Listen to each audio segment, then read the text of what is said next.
Hello friends, welcome to our Shikshani educational guide channel. আজ আমরা জানবো একটি নতুন বিষয় সম্বন্ধে, জীবনের উৎপত্তি অর্থাৎ পৃথিবীতে জীবন এলো কিভাবে, সেই নিয়েই আজ আমরা জানবো। আনুমানিক ৩০০ কোটি বছর আগে সমুদ্রের জলে জীবনের আবির্ভাব হয়, এমনটাই মনে করছেন বিজ্ঞানী ওপারিন এবং অন্যান্য বিজ্ঞানীরা। ওনাদের মতে পৃথিবীতে প্রথম জৈব যৌগের উৎপত্তি হয়, অর্থাৎ ধাপে ধাপে সৃষ্টি হয়েছিল বিভিন্ন জৈব যৌগগুলি। যেমন প্রথমেই হাইড্রোকার্বন সৃষ্টি হয়। হাইড্রোজেন এবং কার্বন বিভিন্ন রাসায়নিক বিক্রিয়ায় একে অপরের সাথে মিশ্রিত হয়ে তৈরি করে এই হাইড্রোকার্বন, যেমন মিথেন, ইথিলিন, অ্যাসিটিলিন ইত্যাদি। তারপরে তৈরি হয় কার্বনের অক্সি ও হাইড্রোক্সি যৌগগুলি, অর্থাৎ যেসব সম্পৃক্ত ও অসম্পৃক্ত হাইড্রোকার্বনগুলি উপস্থিত ছিল তারা উত্তপ্ত বাষ্পের সঙ্গে বিক্রিয়া করে সৃষ্টি করেছিল এই অক্সি ও হাইড্রোক্সি যৌগগুলি, যেমন অ্যালডিহাইড, কিটন, অ্যাসিড ইত্যাদি। তারপর সৃষ্টি করে শর্করা। এই শর্করাগুলি হাইড্রোজেন অক্সিজেনের সঙ্গে বিভিন্নভাবে বিক্রিয়া করে তৈরি করে এই শর্করা, যেমন গ্লুকোজ, ফ্রুক্টোজ, সুক্রোজ ইত্যাদি। তারপর তৈরি হয় আমাদের স্নেহ পদার্থ।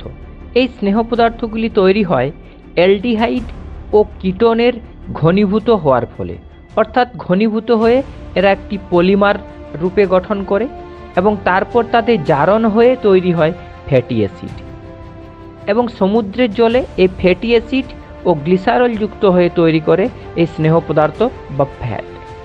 তারপর তৈরি হয় অ্যামিনো অ্যাসিড। এই হাইড্রোকার্বন যৌগগুলি অ্যামোনিয়া এবং জলের সাহায্যে তৈরি করে অ্যামিনো অ্যাসিড, এবং তারপর এই অ্যামিনো অ্যাসিডগুলি পরবর্তীতে রূপ ধারণ করে। তারপর ওই জৈব যৌগগুলি একে অপরের সাথে মিশ্রিত হয়, অর্থাৎ এই acetylene, methane, ethane, glucose, fructose, শ্বেতসার, ফ্যাটি অ্যাসিড, অ্যামিনো অ্যাসিড ইত্যাদি সমুদ্রের জলে মুক্তভাবে ভেসে থাকে, এবং এই অবস্থাকে একটি বিশেষ নামে বলা হয়, যেমন গরম তরল স্যুপ। ঠিকই শুনেছেন, গরম তরল স্যুপ বা হট ডাইলিউট। পরবর্তীতে ওই যে ভাসমান জৈব যৌগগুলি তারা একে অপরের কাছাকাছি এসে এবং বিভিন্ন রাসায়নিক বিক্রিয়ার ফলে তৈরি করে আরও উন্নত জটিল যৌগের, অর্থাৎ পলিস্যাকারাইড, স্নেহ পদার্থ, প্রোটিন, নিউক্লিওটাইড, অ্যামিনো অ্যাসিড ইত্যাদি, এবং তারপরেই তৈরি করে নিউক্লিক অ্যাসিডের, অর্থাৎ ওই নিউক্লিওটাইডগুলি পরবর্তীতে যুক্ত হয়ে তৈরি করে নিউক্লিক অ্যাসিড। বিজ্ঞানীরা মনে করেন প্রথম আরএনএ গঠিত হয়েছিল এবং তারপরে পরবর্তীতে সেটি জটিল হয়ে তৈরি হয় ডিএনএ। অবশেষে গরম তরল স্যুপের মধ্যে অবস্থিত প্রোটিন, কার্বোহাইড্রেট এবং লিপিডগুলি একত্রিত হয়ে একটি দ্বিস্তরীয় আবরণীযুক্ত কলয়েড জাতীয় পদার্থের গঠন করে, যাকে বলা হয় কোয়া সার্ভেট। এবং এই কোয়া সার্ভেট থেকেই প্রথম সৃষ্টি হয় আদি কোষের, এমনটাই মনে করছেন বিজ্ঞানী ওপারিন, তার সহগামীরা।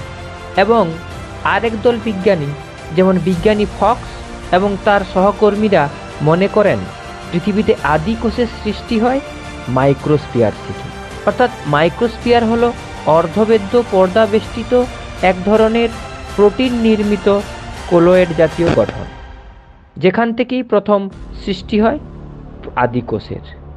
আজ তাহলে এ পর্যন্তই। দেখা হচ্ছে পরবর্তী ভিডিওতে নতুন কোনো সায়েন্স রিলেটেড তথ্য নিয়ে, এবং অফলাইন ক্লাসের জন্য যোগাযোগ করুন স্ক্রিনে দেওয়া এই নম্বরে, এবং সঙ্গে থাকার জন্য শেয়ার, সাবস্ক্রাইব এবং লাইক করুন, এবং আরও বিস্তারিত তথ্যের জন্য ওপেন করুন ডেসক্রিপশন বক্স। নমস্কার।